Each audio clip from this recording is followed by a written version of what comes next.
While reading my son's will, my daughter-in-law hissed ominously, "You won't get anything out of the 70 million." The lawyer read the will. Not a word about me, only her triumph. But suddenly a man ran into the room and shouted, "Don't believe them, it's a conspiracy." My daughter-in-law began to get nervous. Her face contorted. You won't believe what happened 5 minutes later. Before we continue, please subscribe to the channel and write in the comments what time it is where you are now. The phone rang sharp through the afternoon silence, cutting through my peaceful Tuesday like a blade through silk. I set down the Tribune's business section and reached for the receiver, expecting another telemarketer or maybe Jimmy calling about our weekend golf plans. "Mr. Bennett, this is Dr. Richardson from Northwestern Memorial." The voice carried that careful, professional tone doctors perfect for delivering terrible news. "I'm sorry to inform you, but your son Ronald passed away today at 1:15 p.m. The newspaper slipped from my lap, pages scattering across the hardwood floor like fallen leaves. My hand gripped the receiver so tight my knuckles went white. "Passed away." The words bounced around my skull without landing anywhere that made sense. What do you mean, passed away?" My voice sounded foreign, smaller than it should. "He was responding to treatment. You said the new protocol was working." "Sir, I understand this is shocking. The cancer had spread more aggressively than we anticipated. He went peacefully, with minimal pain. I'm truly sorry for your loss." Minimal pain, as if that mattered now. As if anything mattered now. The grandfather clock in the corner kept ticking its steady rhythm, oblivious to the fact that my world had just collapsed. Through the window, cars moved down Oak Park Avenue like nothing had changed. But everything had changed. I hung up without saying goodbye and stared at the silent phone. Ronald was gone. My brilliant, stubborn, idealistic son who'd built a tech empire from his garage was gone. The boy who'd once spent 3 hours explaining why capitalism needed ethical guidelines was gone. My legs felt unsteady as I stood. I needed to call Vivian. She had to know. Maybe she could explain this away, tell me the doctor was wrong, that this was all some horrible mistake. I dialed her number with shaking fingers. It rang twice before her voice answered, bright and casual. "Marvin? This is unexpected?" I could hear salon noise in the background. Hair dryers humming, women chattering. She was getting her nails done while her husband lay dying. "Vivian, I just got a call from Dr. Richardson." My throat felt raw. "About Ronald?" The background noise suddenly seemed louder, more obscene. How could she be at a spa when our son was fighting for his life? When our son was...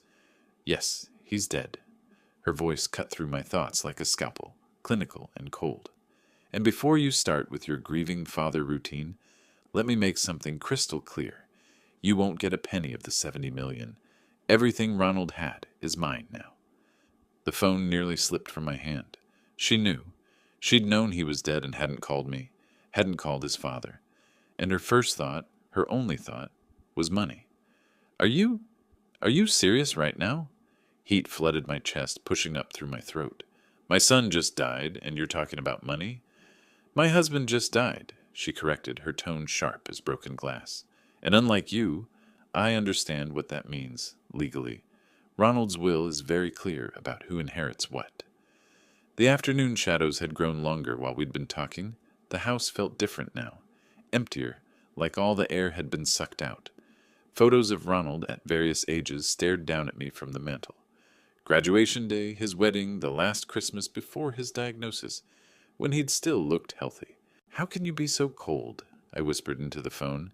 "How can you be so naive?" she shot back. "This is the real world, Marvin. Money doesn't wait for grief." I stared at the receiver after she hung up, listening to the dial tone.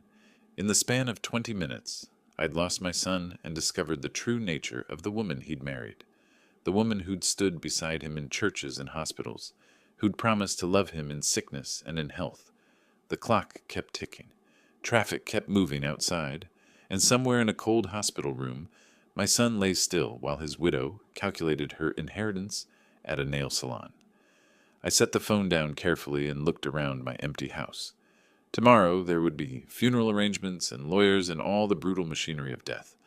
Tonight there was just this crushing silence and the terrible knowledge that the woman who'd taken my son's name had never deserved it.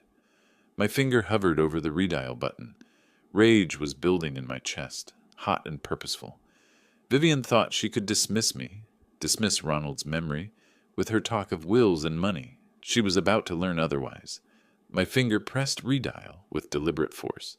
The rage had settled into something harder now, more focused. Grief could wait. This couldn't. The phone rang once before she answered, her voice still carrying that casual confidence. "What now, Marvin? How dare you think about money when my son just died?" The words exploded out of me, years of watching her manipulate Ronald compressed into pure fury. "How dare you?" "Your son was my husband," she interrupted, voice rising to match mine. "And everything he built, everything he earned, everything he suffered for, it's all mine now, not yours, mine." I paced across the living room, my free hand clenching and unclenching. The photos on the mantel watched me like silent witnesses. Ronald at 10, gap-toothed and proud of his science fair trophy. Ronald, at 25, arm around Vivian on their wedding day, both of them glowing with what I'd foolishly believed was love. "You didn't even call me," I said, my voice dropping to something darker. "Your husband died, and you went to get your nails done instead of calling his father." "I had appointments." Her tone was dismissive, like she was explaining something obvious to a child. "Besides, what was the point? You would have just rushed to the hospital and made a scene. I handled it professionally." "Professionally?" I stopped pacing. "He was your husband, not a business transaction." "Everything is a business transaction, Marvin. That's something you never taught him, but life did. Ronald learned to think like a businessman in the end. That's why his will is so comprehensive." There it was again. The will. She kept coming back to it like a vulture circling carrion. I thought about Ronald during his final months, how withdrawn he'd become, how he'd stopped taking my calls as often. I'd attributed it to the cancer, the treatments, the depression that comes with facing mortality. But maybe it had been something else. Maybe he'd finally seen through her mask. "You couldn't even pretend to grieve for 5 minutes," I said. "Grief is a luxury I can't afford. Do you have any idea how much debt the treatments left us in? How much money we spent on experimental procedures and private doctors and flying to Switzerland for some miracle cure that didn't work?" Her voice was getting shriller. "I sacrificed everything for him, and now I'm going to collect what I'm owed." "What you're owed?" The words tasted bitter. "You abandoned him. I saw how often you visited during chemotherapy. I counted the days between your hospital appearances. I was protecting our assets. Someone had to think practically while you and Ronald were playing out some tragic father-son fantasy. Someone had to ensure there would be something left when the medical bills were paid." The line went quiet, except for our breathing. Through the window, I watched a neighbor walking his dog. The ordinary rhythm of a Tuesday afternoon, continuing while my world burned down. That dog probably showed more loyalty than the woman on the other end of this call. "You never loved him," I said finally. "Love doesn't pay bills, Marvin. Love doesn't secure futures. Love is what naive people believe in before life teaches them better." Her voice had gone cold again, surgical. "Ronald figured that out, eventually. Why do you think he rewrote his will 3 times in the last year?" The words hit like a physical blow. 3 times. Ronald had been planning something, changing something, and I'd been completely unaware. How many conversations had I missed? How many signs had I ignored while focusing on treatment schedules and doctor appointments? "You're a monster," I whispered. "I'm a realist. And tomorrow at the funeral, you'll see exactly how realistic I can be." "Don't even think about challenging me, old man. I have lawyers you can't afford, and documentation you can't dispute." She hung up before I could respond. I stood there holding the dead phone, my ears ringing with her words. The house felt smaller now, the walls pressing in. Outside, the neighbor had disappeared around the corner with his dog, leaving the street empty. I slammed the phone down hard enough to make the end table shake. A photo of Ronald's college graduation fell over, and I reached out to straighten it automatically. His young face smiled up at me, full of hope and certainty about the future. He'd been so proud that day, so eager to change the world through technology and ethical business practices. The silence stretched out around me, heavy and expectant. Tomorrow I would have to face her again in public while we buried my son. She would stand there in expensive black, playing the grieving widow while calculating her windfall. She would accept condolences from people who had no idea what she really was. But tonight, in this quiet house full of memories, I made a promise to that young man in the graduation photo. Vivian Bennett thought she had won.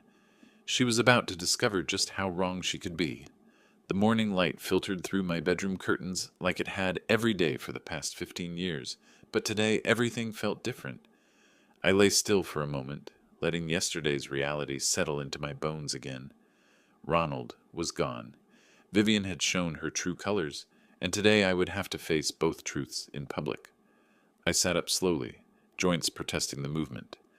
Sleep had been elusive, filled with fragments of phone calls and memories of Ronald as a boy. The house felt impossibly quiet, without the possibility of his weekly check-in calls. No more, "Hey Dad, how's retirement treating you?" No more updates about his latest business ventures or complaints about experimental treatments. The coffee maker gurgled to life on its timer, a small mercy of routine in a world gone sideways. I shuffled to the kitchen, poured a cup, and stood at the window watching Chicago wake up. Traffic was already building on the expressway in the distance.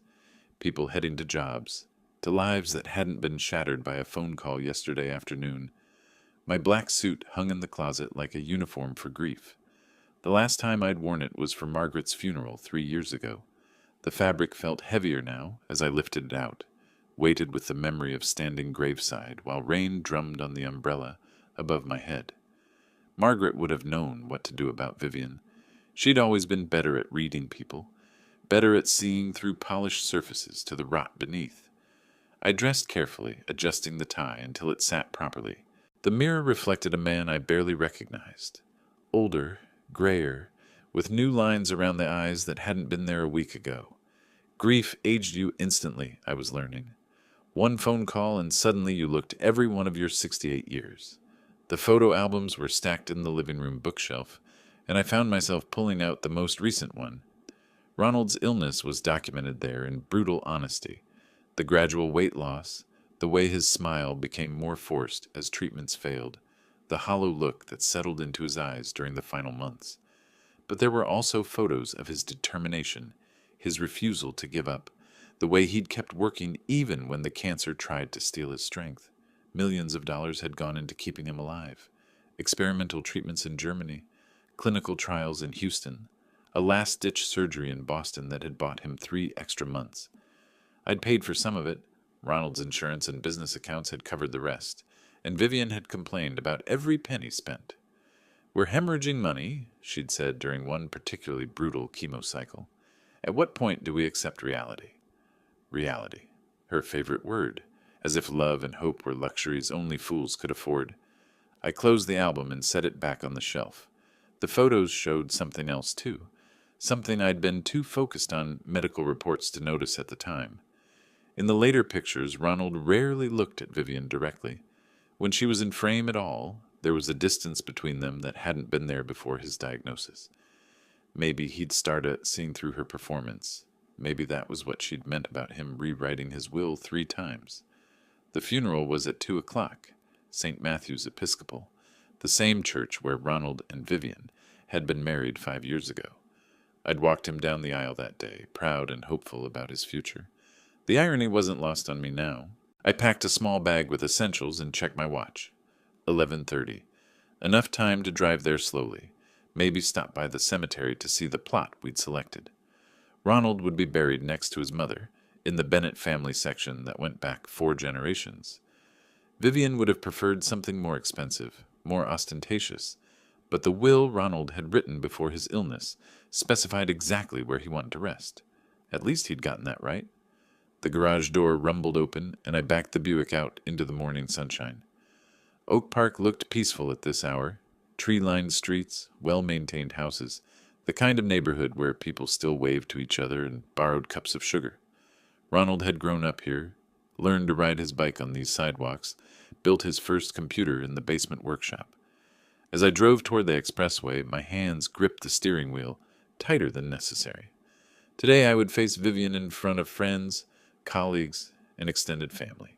She would play the grieving widow perfectly, accepting sympathy while mentally cataloging who might be worth cultivating for future business relationships. She would expect me to play along, to maintain the fiction of family unity for appearances. She was going to be disappointed. The traffic moved steadily toward downtown, carrying me toward whatever confrontation awaited.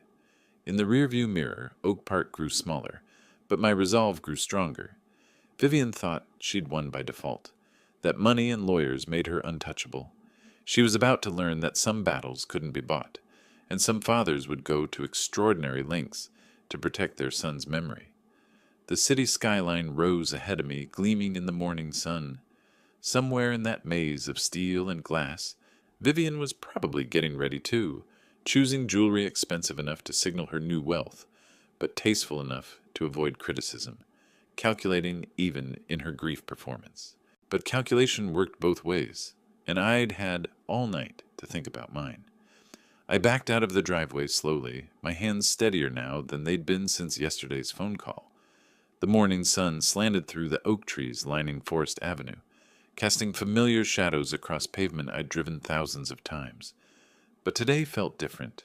Today I was driving toward war. The route to Graceland Cemetery was etched in my memory, down Harlem Avenue to the Eisenhower, then east toward the city.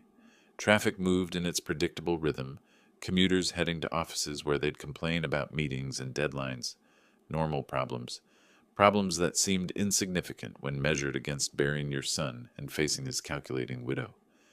A medical office building flashed past on my right, its glass facade reflecting the morning light.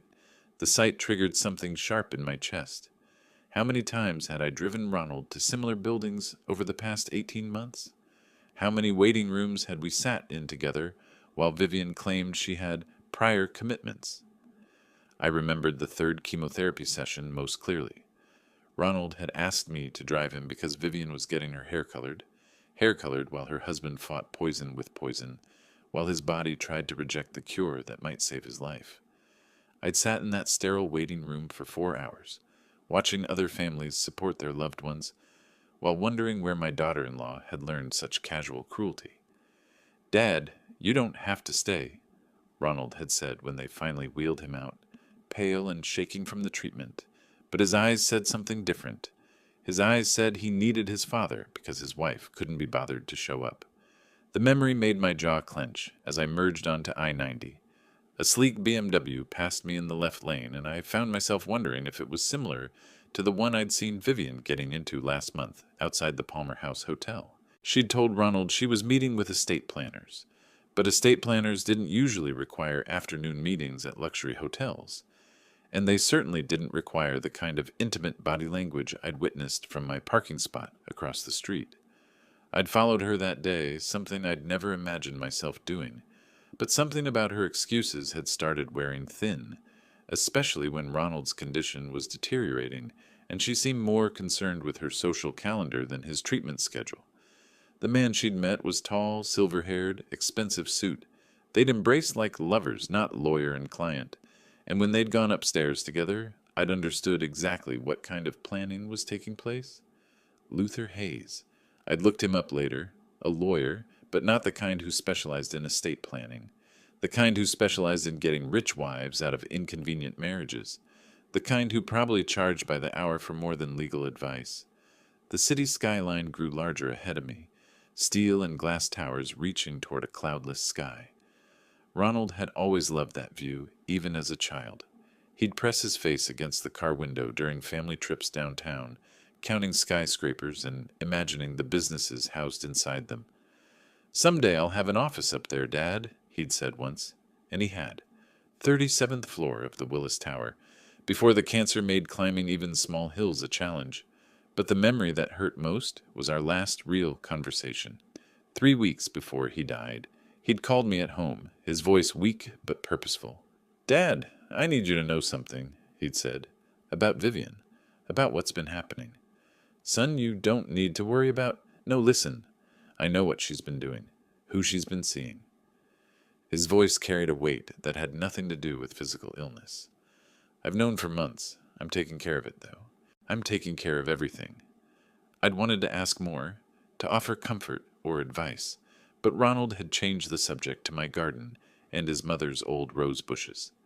Now I understood why. He'd been protecting me even then, shielding me from the full scope of Vivian's betrayal, while he put his own affairs in order. 3 times he'd rewritten his will, Vivian had said. 3 times in his final year. What had he discovered? What had he changed? And why did she seem so confident about inheriting everything if he'd known about her affair? The cemetery gates came into view ahead, wrought iron and limestone marking the entrance to one of Chicago's most prestigious burial grounds. I'd purchased plots there years ago, back when death seemed like a distant concern. Margaret rested there now, and soon Ronald would join her in the Bennett family section. But first, I had to survive whatever performance Vivian had planned for today. She'd want to play the grieving widow for the crowd, accepting condolences while mentally calculating her windfall. She'd expect me to play along, to maintain family dignity for appearances. She was going to be disappointed. Again. I pulled into the parking area and killed the engine. Across the lot, I spotted Vivian's silver Porsche, a car she'd insisted on buying while Ronald was spending his savings on experimental treatments. She was already here, probably holding court near the entrance, accepting sympathy while wearing her grief like expensive jewelry. My hands gripped the steering wheel one final time. Yesterday, she'd shown me her true nature over the phone. Today, she'd tried to humiliate me in public, but she'd underestimated something important about the man she was dealing with. I wasn't just a grieving father anymore. I was a father with a mission. I stepped out of the Buick and straightened my black jacket, scanning the gathering crowd near the cemetery entrance.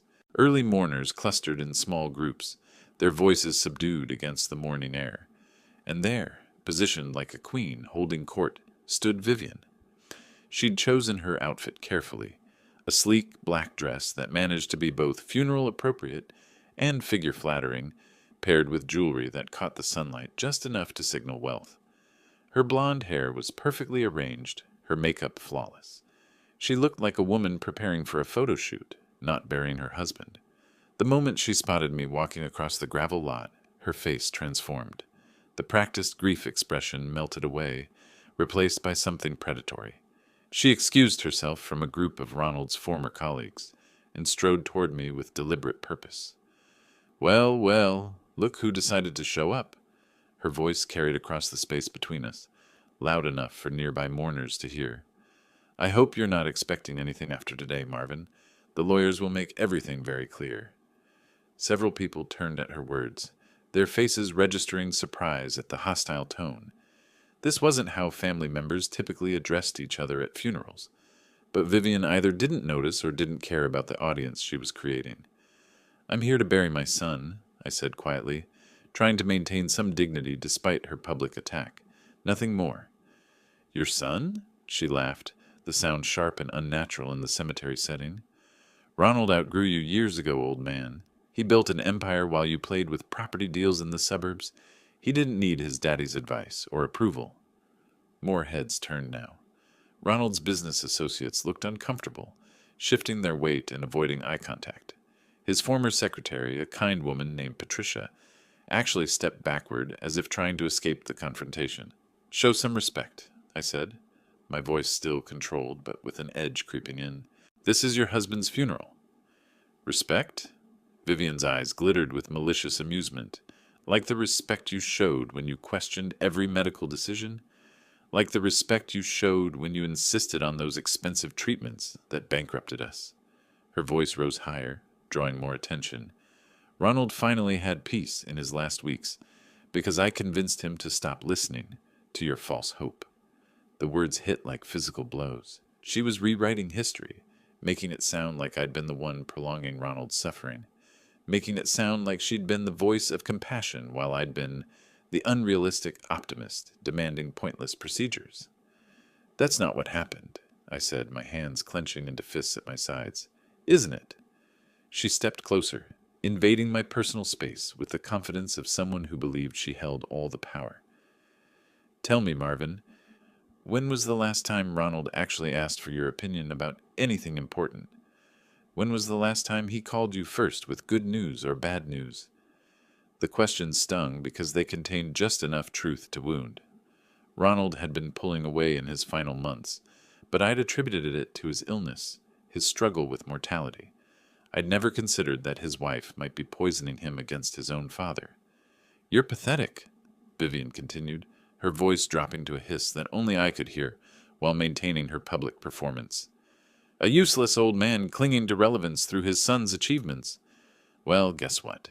Your son is dead, and you're nobody now. Nobody."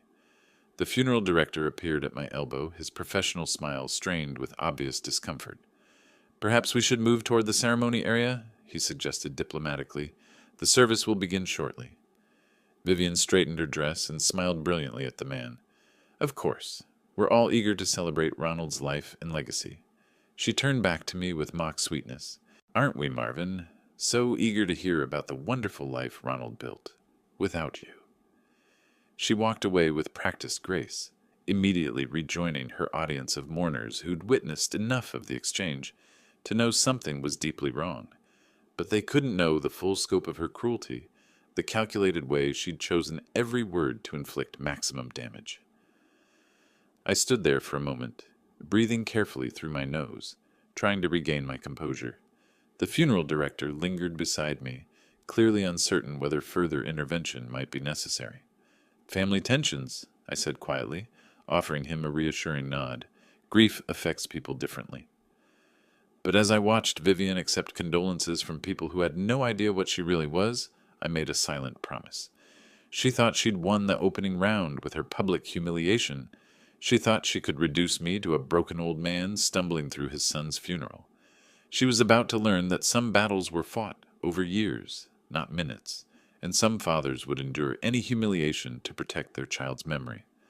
The ceremony area beckoned ahead, where I would have to sit through 90 minutes of Vivian's performance, while she systematically tried to destroy what remained of my dignity. But I would endure it, because somewhere in Ronald's carefully rewritten will, somewhere in his final plans, lay the justice I couldn't deliver myself. I just had to survive long enough to see it. The ceremony chairs were arranged in neat rows facing Ronald's photograph, a professional portrait from better days when his face still carried hope instead of the hollow exhaustion cancer had carved there. Mourners filed toward their seats with the careful solemnity appropriate for such occasions, speaking in whispers and avoiding eye contact. Vivian positioned herself with strategic precision, choosing a seat in the second row where she could maintain her widow's prominence while ensuring she sat directly behind me, close enough to continue her whispered campaign of destruction throughout the service. I took my place in the front row, focusing on my son's image, rather than the woman settling herself like a vulture behind my right shoulder. The funeral director made final adjustments to the flower arrangements, expensive displays that Vivian had undoubtedly chosen for their visual impact rather than their meaning. The service began with the minister's gentle words about celebration of life and eternal rest, standard phrases professionally delivered, meaningless in the face of losing a child. I tried to concentrate on memories of Ronald, his excitement over his first computer, his pride when his business went public, his determination to fight an unbeatable disease. "Such a shame Ronald never got to enjoy his success," Vivian whispered directly into my ear, her voice so low only I could hear it. "All that money he made, all those achievements, and he spent his last months worrying about disappointing his father." I kept my eyes fixed forward, refusing to give her the reaction she wanted, but my hands clenched tighter in my lap. "He told me near the end that he felt guilty," she continued, her breath warm against my neck in a mockery of intimacy. "Guilty for not being the son you wanted, for not including you in his business decisions, for growing beyond your small-town real estate mentality."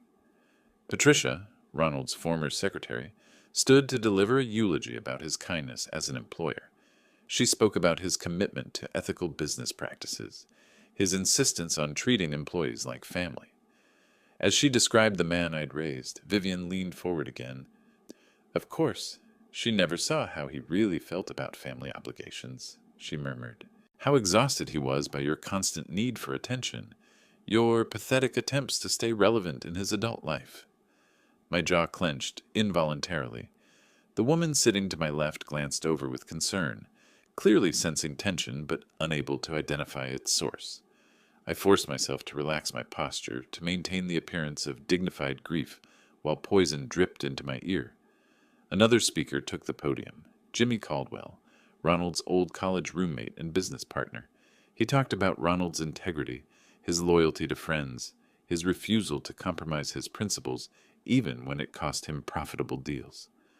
Words that painted the picture of a man I'd been proud to call my son. Funny how Jimmy doesn't mention Ronald's biggest compromise, Vivian whispered, pretending to respect his father's opinions when he'd already decided you were irrelevant. That took real acting skill, don't you think? She paused for effect, then delivered her next thrust with surgical precision. He was relieved when you stopped visiting as often. Told me it was easier to focus on getting well without your constant hovering, without your desperate need to feel useful. The lie was crafted perfectly, containing just enough plausible truth to wound. Ronald had asked me to cut back on visits during his final weeks, but only because the treatments were making him increasingly uncomfortable with company. I'd respected his need for privacy, never suspecting his wife was using my absence to isolate him further. Jimmy finished his remarks and returned to his seat. The minister began reading from Scripture about valleys and shadows, words meant to comfort but falling flat in the face of genuine grief. Other mourners dabbed at their eyes with tissues. Vivian reached across to touch my shoulder in a gesture that would look supportive to observers. "You know what the saddest part is?" she said, her fingers digging into my jacket with false comfort. "Ronald died believing his father loved him. He never realized you just loved the idea of having a successful son to brag about, the reflected glory, the way people looked at you differently when they learned who your son was." My breathing grew shallow. Around us, people shifted in their seats as the service moved toward its conclusion. The minister spoke about resurrection and hope, concepts that felt abstract when your child was the one being buried. "That's why his will is so generous to me," Vivian continued relentlessly. "He knew I loved him for himself, not for what he could do for my reputation, not for the validation he could provide to an aging father desperate to matter." She leaned back then, satisfied with her work. I could hear her adjusting her clothing, preparing for the final phase of her performance. In a few minutes, she would stand and accept condolences with perfect grace, playing the devastated widow while I sat here processing the systematic demolition of my relationship with my son. But as the minister moved toward his closing prayer, I realized something important. Vivian's cruelty was too calculated, too specific. She wasn't just venting grief or striking out randomly. She was working from a script, delivering precisely crafted wounds designed to destroy my confidence before whatever came next, which meant she was afraid of something. Something about today, about the will reading, about information she thought I might possess. Her sustained attack wasn't the behavior of someone completely confident in their position. It was the behavior of someone trying to break their opponent before the real battle began. The service concluded with a benediction and the gentle suggestion that mourners proceed to the graveside. People began standing, gathering purses and adjusting coats. Vivian rose gracefully and immediately began accepting sympathy from nearby attendees, transforming back into the grieving widow with practiced ease. But she'd miscalculated something crucial. She'd assumed her words would leave me broken and defeated. Instead, they'd revealed her desperation, and that knowledge would have to sustain me through whatever came next. Cars pulled away from Graceland Cemetery in a somber procession, but I barely registered the movement around me. The funeral had drained something essential from my core, leaving me hollow as an empty vessel. Vivian's systematic cruelty during the service had accomplished exactly what she'd intended. I felt beaten down, defenseless, ready to accept whatever final humiliation awaited at the lawyer's office. The Willis Tower rose ahead of us like a monument to corporate power, its black glass reflecting the afternoon sun in sharp geometric patterns.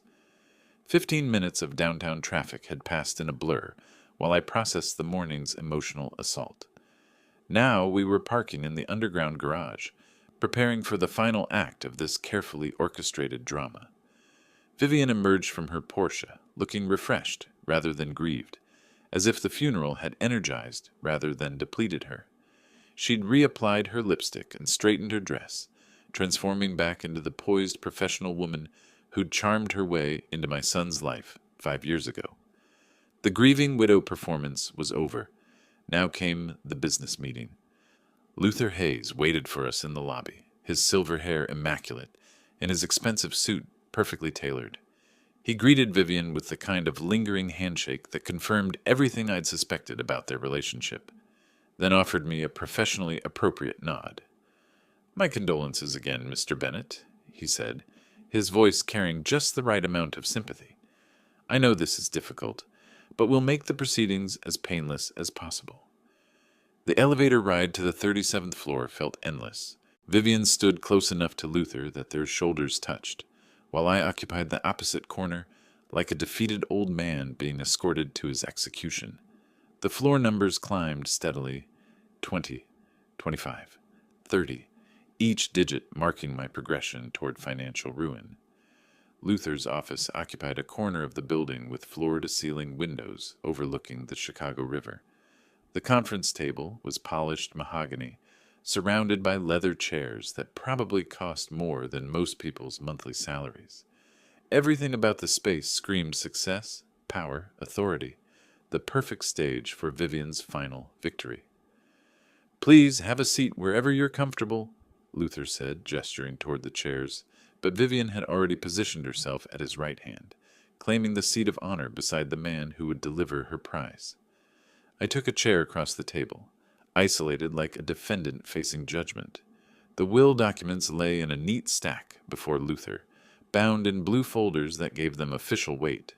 He arranged his reading glasses with theatrical precision, cleared his throat, and assumed the grave expression appropriate for such moments. "Before we begin," Vivian said, her voice honey-sweet with false concern, "I want you to know I hold no grudges, Marvin. Ronald's illness was hard on all of us. I understand if you had expectations about his final wishes." She leaned forward slightly, her eyes bright with anticipation. "But you need to prepare yourself for disappointment. The will is very clear about who inherits the $70 million. Ronald was quite specific about ensuring my financial security after his death." The words hit exactly as intended. My shoulders sagged further. My hands trembled slightly as I gripped the chair arms. She was right, of course. Why would Ronald leave anything substantial to his father when he had a young wife to protect? Why would he burden her with the obligation to care for an aging parent? "Shall we proceed?" Luther asked, his voice professionally neutral, but with an undertone of satisfaction. He was about to deliver the performance of his career, reading a document that would make his lover rich, while destroying an old man who'd already lost everything that mattered. I nodded silently, beyond speech. Across the table, Vivian's smile grew wider.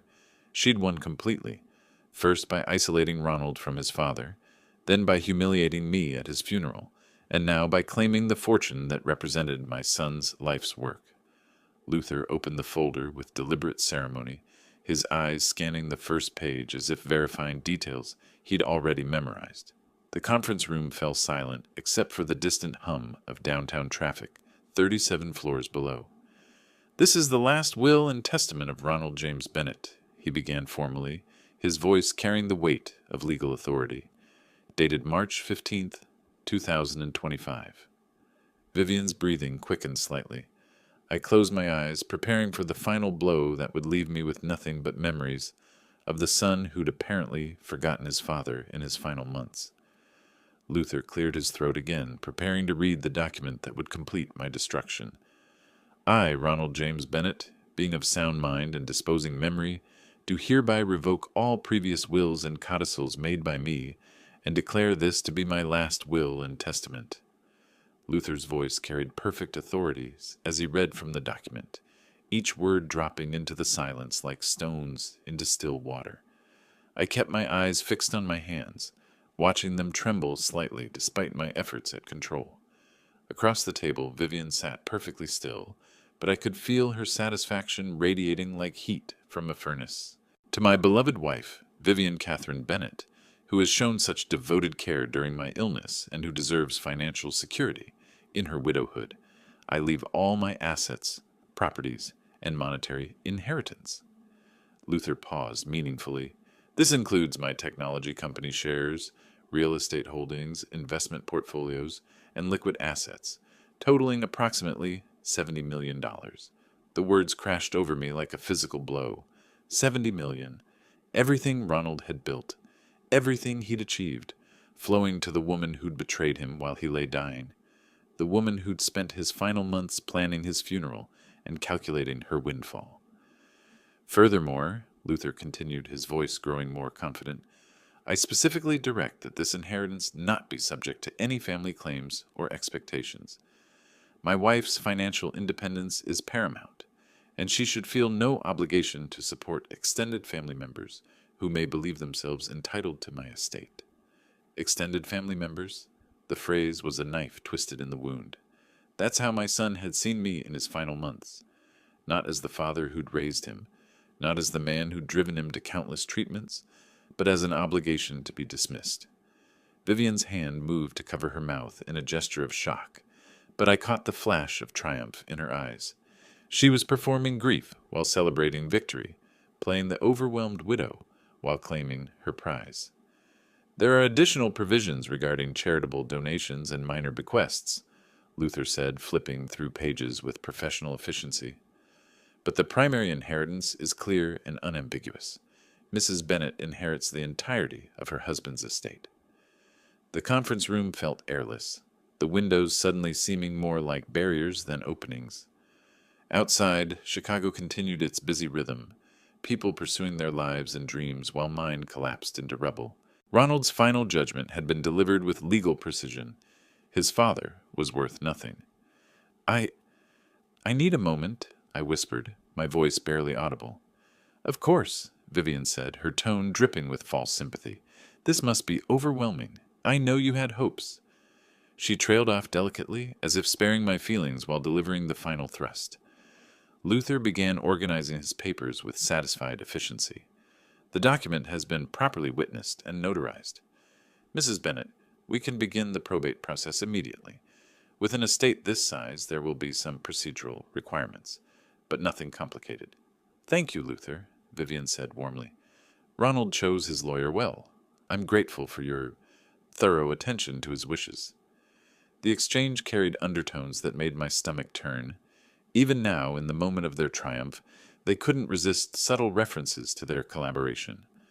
Luther's thorough attention hadn't been limited to legal documents, and they both knew it. Mr. Bennet, Luther addressed me with professional courtesy tinged with pity, I understand this isn't the outcome you might have hoped for, but I assure you the will is legally binding and reflects your son's considered judgment about his estate. I looked up at him, this silver-haired criminal who'd stolen my son's wife and now his fortune. He really left me nothing? There are small bequests, Luther said, consulting his papers. Some personal items, family photographs, things of sentimental rather than monetary value. But the bulk of the estate. He gestured toward Vivian with apologetic finality. She leaned forward with mock concern. Marvin, I hope you understand this isn't personal. Ronald wanted to ensure my security. He knew I'd given up my career to care for him, that I'd sacrificed my earning potential for his needs. Given up her career, the phrase would have been laughable if it hadn't been so cruel. Her career had consisted of modeling jobs that dried up by her 30s, leaving her hunting for a wealthy husband to support her lifestyle. Ronald had been her salvation, not her sacrifice. The probate process typically takes several months, Luther explained, but given the straightforward nature of this will, we should be able to expedite matters. Mrs. Bennet, you'll have access to immediate funds for expenses, with the full inheritance transferred upon completion. Vivian nodded gracefully. I appreciate your efficiency. Ronald always said you were the most thorough lawyer he'd ever worked with. Always said, another lie for the pile. Ronald had met Luther through Vivian, had hired him on her recommendation during his illness. The thorough attention had started long before any legal work began. I sat in my chair like a broken man, watching them discuss the dismantling of my son's legacy with professional satisfaction. Everything Ronald had built would flow to his calculating widow, who would probably spend it on luxury vacations and expensive jewelry, while forgetting the man who'd made it possible. The conference room fell quiet as Luther concluded his reading. Outside the windows, afternoon shadows grew longer across the city. Somewhere in those towers and streets, people were building lives and chasing dreams. Mine had just ended in a lawyer's office with the reading of a will that erased me from my son's story. Vivian smiled at me across the polished table, her victory complete. "Well," Vivian said, her voice bright with satisfaction, "I suppose we should discuss the timeline for—" The conference room door burst open with explosive force, slamming against the wall hard enough to rattle the windows. Jimmy Caldwell stood in the doorway, his face flushed from running, his tie askew, clutching a manila envelope against his chest like a shield. "Stop!" he shouted, his voice cutting through the afternoon quiet like a fire alarm. "Don't sign anything. Don't believe them. It's all lies." Luther shot to his feet, his professional composure cracking. "Mr. Caldwell, this is a private legal proceeding. You can't just—" "Private!" Jimmy stepped into the room, his eyes blazing with righteous fury. "There's nothing private about conspiracy and fraud." He pointed directly at Luther and Vivian, his hand shaking with anger. "These two have been planning this for months." Vivian's mouth fell open, her carefully maintained widow's composure dissolving into genuine panic. "Jimmy, what are you talking about? You're clearly upset about Ronald's death, but—" "Upset?" Jimmy's voice rose higher, filling the corporate conference room with raw emotion. "I'm upset that you've been screwing this crooked lawyer while my best friend was dying. I'm upset that you forged his will. I'm upset that you're trying to steal everything he worked for."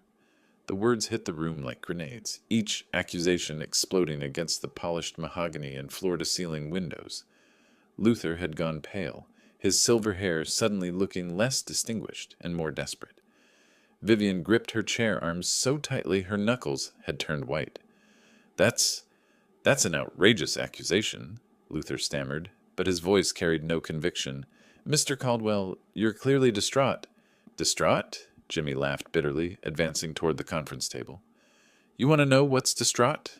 Ronald calling me 3 weeks before he died, telling me about the private investigator he'd hired, telling me about the photos of you two at the Palmer House Hotel, telling me how his loving wife was planning to steal his fortune the moment he stopped breathing." I felt something shift inside my chest, a spark of hope fighting against the crushing weight of despair. Jimmy's words were landing with the force of truth, each detail too specific to be fabrication. "You're lying," Vivian said, but her voice had lost its confident edge. "Ronald never suspected anything. He trusted me completely." "Trusted you?" Jimmy pulled a photograph from his envelope and slammed it onto the conference table.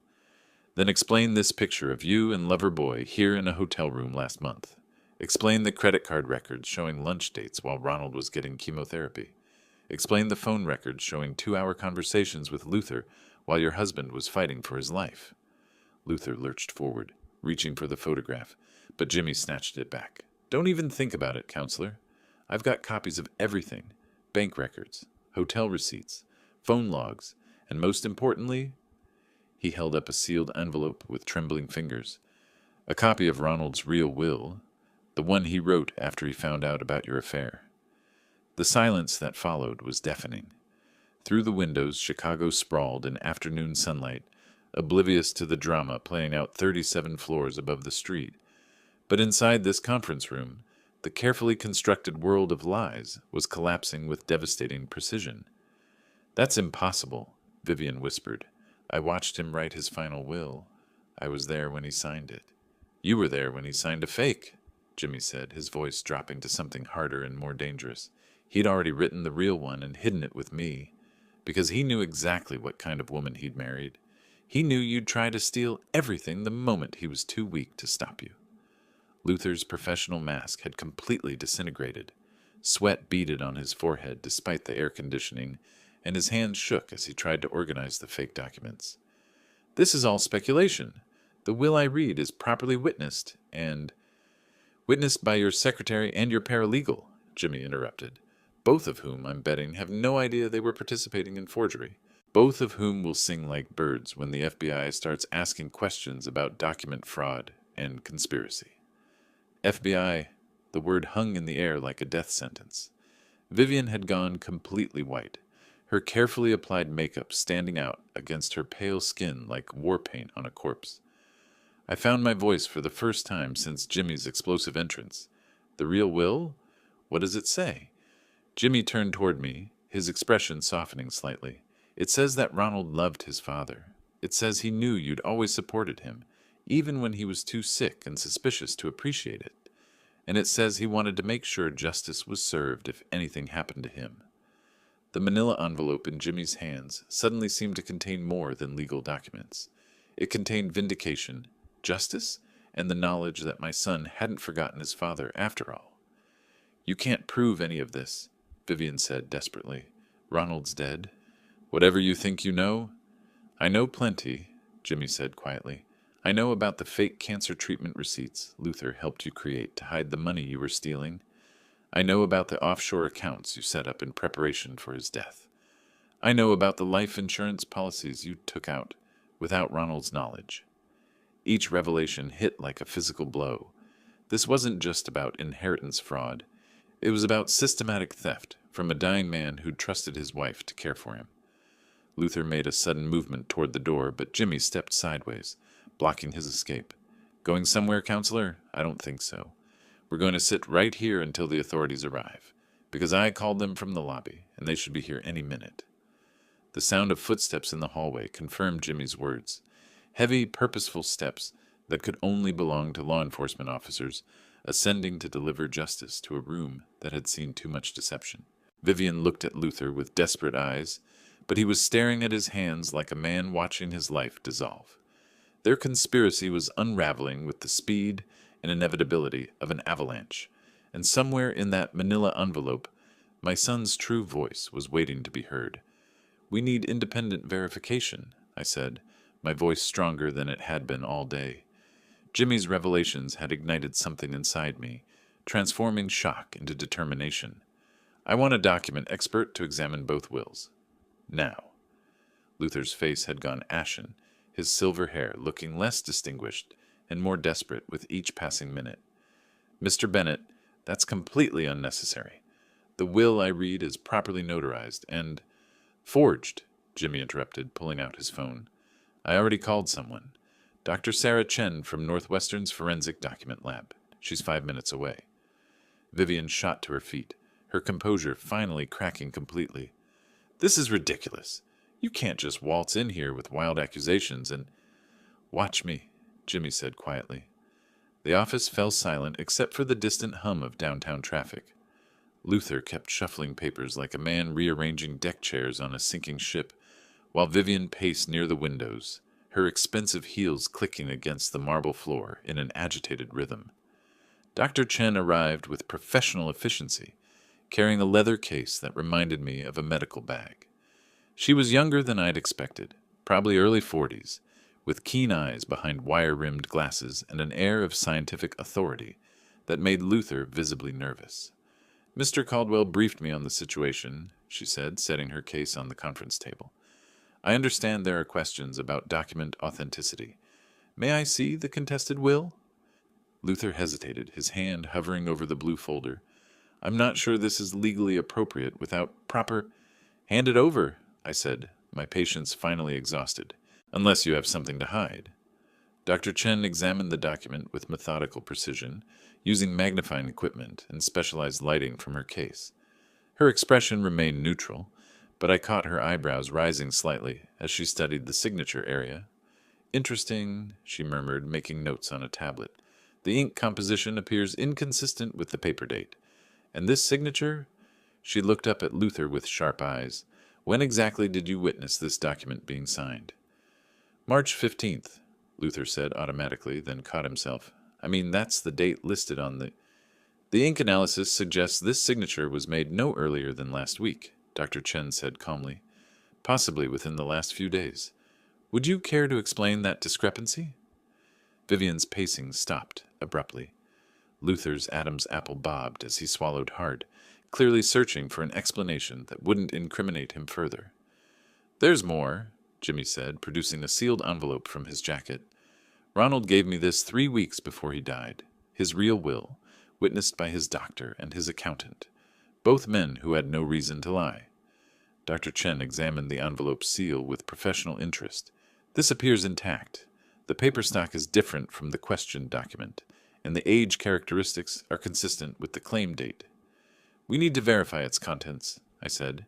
Is there a way to access Ronald's bank records? He mentioned keeping important documents in his safety deposit box. Jimmy nodded.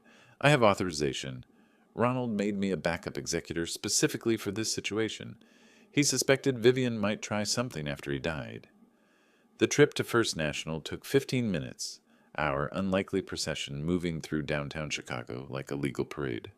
Dr. Chen rode with me, her equipment case secured in my back seat, while Jimmy followed in his Honda. Vivian and Luther brought up the rear in her Porsche, both looking like condemned prisoners being escorted to their execution. The bank manager, a nervous man named Peterson, verified Jimmy's authorization with multiple phone calls and computer checks. Ronald had indeed named Jimmy as backup executor, with specific instructions that his safety deposit box be opened in case of suspected document fraud. Your son was very thorough, Peterson told me as we descended to the vault level. He updated these instructions just 6 weeks ago during his final office visit. The safety deposit box contained exactly what Jimmy had promised, a sealed envelope marked Final Will and Testament in Ronald's careful handwriting, along with a separate letter addressed to me personally. Dr. Chen supervised the opening process, documenting everything with photographs and careful chain of custody procedures. As she broke the seal on the will envelope, Vivian made one last, desperate attempt. Whatever that says, it doesn't matter, she said, her voice cracking with strain. Ronald was on heavy medication toward the end. He wasn't thinking clearly. Actually, Dr. Chen said, examining the document, this will was prepared and executed according to Illinois state law requirements, properly witnessed, notarized, and legally binding. She looked up at me with something approaching a smile. Mr. Bennett, would you like to know what your son really wanted? I nodded, afraid to trust my voice. Across the small vault room, Vivian's face had gone completely white. Luther stood frozen, probably calculating his chances of fleeing the country before the criminal charges were filed. I think, Dr. Chen said, we should return to the office for a proper reading. This document deserves the same formal respect that was given to the forgery. As we walked back toward the elevators, I felt something I hadn't experienced since Tuesday afternoon. Hope, real hope, backed by evidence and professional verification. Behind me, I could hear Vivian and Luther whispering desperately to each other, their conspiracy collapsing with each step toward the truth. Back in Luther's conference room, the atmosphere had completely transformed. Dr. Chen sat at the head of the table where Luther had presided over his fraudulent reading, the authentic will spread before her like evidence in a courtroom. I took the seat closest to her, while Jimmy positioned himself across from our defeated conspirators. Vivian looked like she'd aged 10 years in the past hour. Her perfect makeup had smudged from nervous touching, and her hands trembled as she gripped her chair arms. Luther stared at his expensive desk as if memorizing it, probably realizing this might be his last day practicing law. This document, Dr. Chen began formally, has been verified as authentic through multiple forensic techniques. The signature is genuine, the witnesses are legitimate, and the execution meets all Illinois legal requirements. She cleared her throat. Mr. Bennett, your son's final will and testament reads as follows. My heart hammered against my ribs as she continued. I, Ronald James Bennett, being of sound mind and having discovered the betrayal of my marriage, do hereby revoke all previous wills. To my beloved father, Marvin Bennett, who supported me through my illness while my wife pursued her own interests, I leave my entire estate valued at approximately $70 million. The words hit Vivian like physical blows. She gasped, then began shaking her head frantically. No, no, that's impossible. Ronald loved me. He wouldn't... There's more, Dr. Chen said, her voice cutting through Vivian's denial. Quote, my wife, Vivian, forfeited any claim to my estate through her adultery with my attorney, Luther Hayes, whom I trusted to handle my affairs honestly.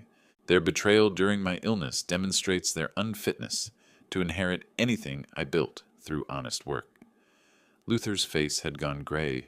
Professional ruin was staring him in the face, along with potential criminal charges that could end his career permanently. Dr. Chen continued reading. Furthermore, I direct my father to pursue all legal remedies against any parties who attempt to defraud my estate through forged documents or false claims. I have provided evidence of such anticipated fraud to my friend James Caldwell, who I trust to ensure justice is served. The room fell silent except for Vivian's increasingly labored breathing.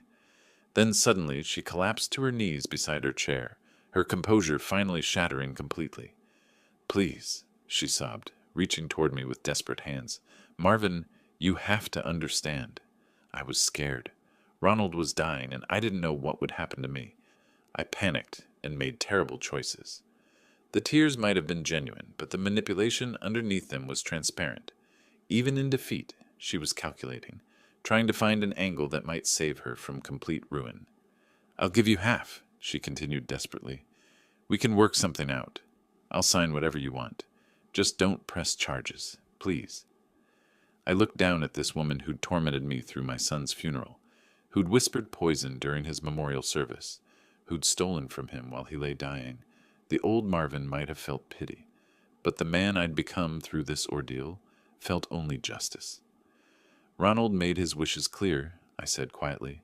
"He knew exactly what kind of person you are, and so do I." Luther finally found his voice, though it came out as a hoarse whisper. "Mr. Bennett, surely we can reach some understanding. I was manipulated by Mrs. Bennett. She convinced me that Ronald wanted—" "You forged legal documents," Jimmy interrupted. "You violated your oath as an attorney. You conspired to defraud a dying man's estate." He pulled out his phone. "The FBI is very interested in white-collar crime, especially when it involves lawyers." The next few minutes blurred together in a series of official procedures. Dr. Chen documented everything for her report. Jimmy called the authorities he'd been coordinating with throughout our investigation. I signed papers acknowledging my inheritance, while Luther and Vivian sat in stunned silence, watching their carefully planned heist dissolve into criminal liability. As the legal machinery began grinding into motion around us, I opened the personal letter Ronald had left me. His handwriting was weaker than I remembered, probably from the medications, but his message was crystal clear. "Dad, if you're reading this, it means my suspicions about Vivian were correct. I'm sorry I couldn't tell you everything while I was alive. I was trying to protect you from the pain of knowing how completely I'd been deceived, but I wanted you to know that your love and support meant everything to me. Use this inheritance wisely, and know that justice has been served. Your son, Ronald." I folded the letter carefully and put it in my jacket pocket, next to my heart. Across the table, Vivian was still crying, but her tears had turned bitter and self-pitying. Luther was making frantic phone calls, probably to criminal defense attorneys. "Mr. Bennett," Dr. Chen said, gathering her equipment, "the inheritance transfer will take some time to process through probate, but there's no question about your legal standing. Your son planned very carefully to protect his true wishes." As we prepared to leave Luther's office for the final time, I realized something important had shifted inside me. The crushing grief was still there, but it no longer felt like defeat. Ronald had protected me even in death, ensuring that justice would prevail over greed and betrayal. The last thing I saw before the elevator doors closed was Vivian staring at her hands in defeat, probably calculating how much money she'd need for legal fees instead of planning her luxurious future. Justice, it turned out, was sweeter than revenge could ever be. September sunshine filtered through the windows of my Oak Park kitchen as I read the Morning Tribune over coffee, a ritual that had finally returned to something resembling peace. 4 months had passed since that confrontation in Luther's office, and the legal system had worked with surprising efficiency once the evidence was clear. Vivian's conviction had made the business pages, 3 years for conspiracy to commit fraud, plus another 2 for the life insurance policies she'd secretly taken out on Ronald during his illness. The judge had been particularly harsh about her exploitation of a dying man's trust. Her appeals had been denied, her assets seized to pay legal fees, and her return to modeling had proven as pathetic as expected. At 40 with a criminal record, the industry had no interest in her desperation. Luther's sentence was harsher, 5 years federal prison for document forgery and violation of professional ethics. His law license had been permanently revoked, his reputation destroyed so thoroughly that even his former colleagues refused to acknowledge they'd known him. I'd heard through Jimmy that he was serving his time in a minimum security facility downstate, probably calculating how many years remained before he could attempt to rebuild some kind of life. The irony wasn't lost on me. They'd conspired to steal $70 million and ended up with nothing but orange jumpsuits and criminal records.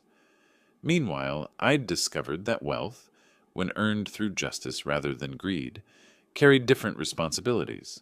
The first thing I'd done was establish the Ronald Bennett Cancer Research Foundation, donating $20 million to fund the experimental treatments that might help other families avoid our tragedy.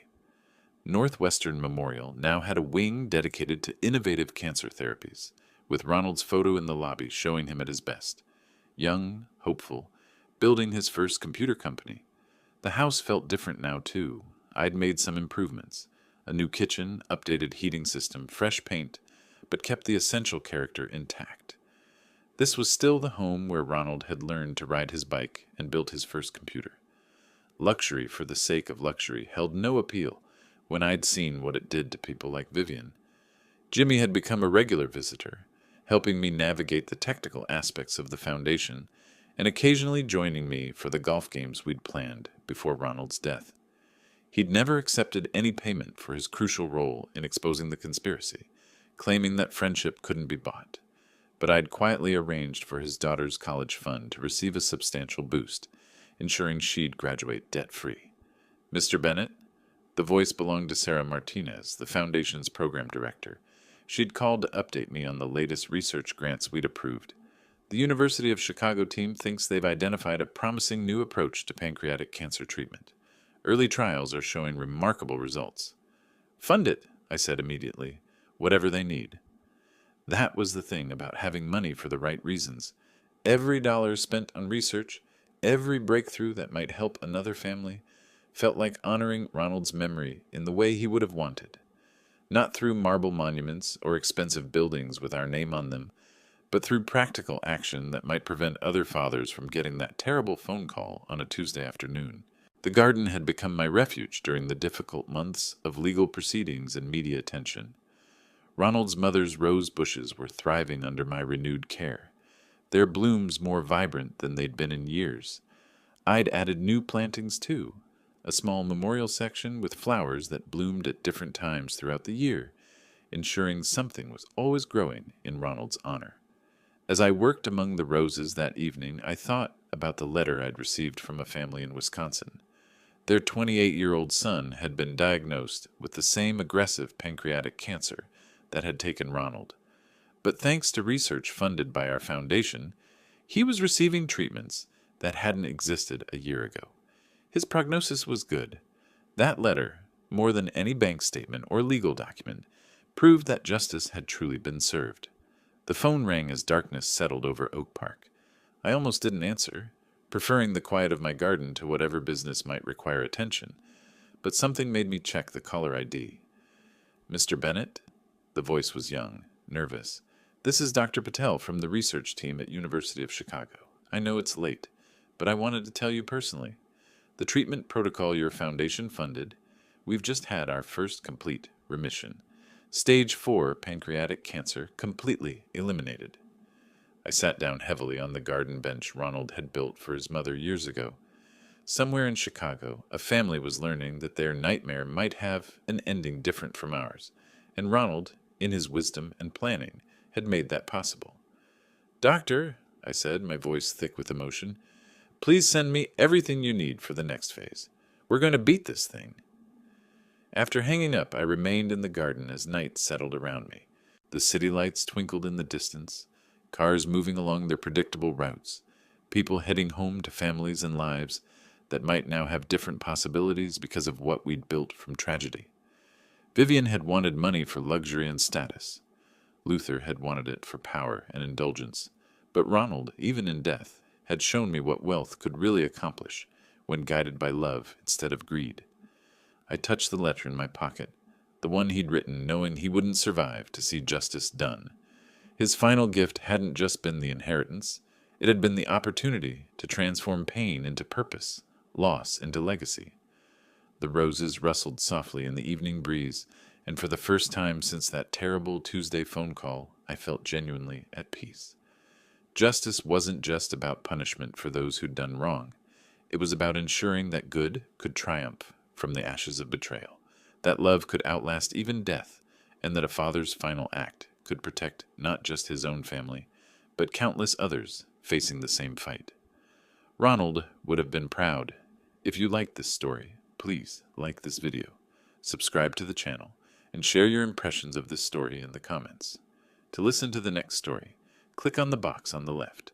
Thank you for watching.